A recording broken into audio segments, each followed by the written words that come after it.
Dahil walang nagtitinda ng tokneneng dito, kaya magluluto na lang tayo dito sa loob ng bahay. Grabe, sa sobrang sarap ay satisfied cravings na naman tayo for today's video. Kaya naman tara, ano pang minumuni-muni mo dyan? Pero bago nga natin simulan ang pagluluto ay nagkape muna ako dito. Dahil sa mga punto nga nito, nag-iisip ako dahil medyo nakalimutan ko na kung paano lutuin ang tokneneng. Matagal na panahon na rin kasi ako hindi nakapagluto ng ganito. Kaya naman niresearch ko muna sa isipan ko. Ayun, naalala ko na, kaya tumayo na ako agad dito. Kumuha na nga rin pala ako ng 6 na pirasong itlog. Pagkatapos ko nga pala makuha yung itlog ay binitbit ko na nga rin pala itong kaldero para makapunta na tayo sa kusina. O diba parang naglayas lang bitbit yung mga pangluto. Itong mga itlog, huhugasan ko muna ito ng mabuti bago natin ilalaga para matanggal talaga yung mga ipot-ipot na nakadikit pa dyan. Pagkatapos ko nga pala malinisan ay naglagay na nga rin pala ako dito ng malinis na tubig. At syempre isasalang na nga rin pala natin ito sa low heat lang kasi kapag binigla natin yan sa apoy baka mag-crack lahat yan. Habang nakasalang pa nga yung itlog natin ay kinuha ko na nga rin pala dito sa loob ng rep yung hotdog. Tapos ibababad ko nga rin pala muna ito dahil galing sa frozen. Tapos magagayat na nga rin pala ako dito ng sili para sa gagawin nating sausawan. Bali siling labuyo nga lang din pala ang gagayatin ko dito at hindi na ako magagayat ng bawang at sibuyas dahil yung gagamitin natin ay powder na lang. Tapos tatansyahin ko na nga lang din pala ang paglagay dito. Isang kutsaritang harina nga pala ito.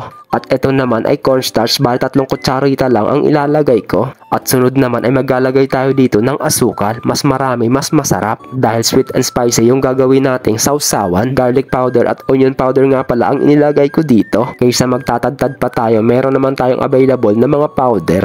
Ito mga pinagalagay ko nga ay tansya-tansya na lang. Tapos ilalagay ko na nga rin pala itong ginayat kong siling labuyo. Naglagay nga rin pala ako dito ng tuyuin mong jowa. Tapos konting tubig, mekos-mekos muna yan insan. Tapos mekos-mekos ulit hanggang sa makuha natin yung consistency na gusto natin. At syempre para maging mabango at masarap ay maglalagay pa ako dito ng pamintang durog. Itong sausawan nga na ginagawa ko ay idea ko lang ito. Pero kung hindi kayo ganito gumawa ay okay lang din naman. Mekos-mekos lang natin ulit yan hanggang sa matunaw yung harina at cornstarch. Dahil medyo malamig na yung itlog kaya binilatan ko muna ito. Tinanggal ko nga pala ng dahan-dahan yung shell para hindi masama yung laman. Pero maganda rin yung pagkalaga natin kasi nasa low heat lang at hindi siya nasira. Hindi ko na nga rin pala nabidyohan ang paggawa natin dito sa pang-coat natin sa itlog. Bali harina nga lang din pala ang ginamit natin dito at naglagay ako dito ng asin at betchin. Tapos konting tubig para basa-basa siya ng konti. Kaya nagkaroon ng kulay orange siya kasi naglagay ako dyan ng kunting annatto powder. Bali itong maliit na kaserola na nga lang din pala ang gagamitin ko.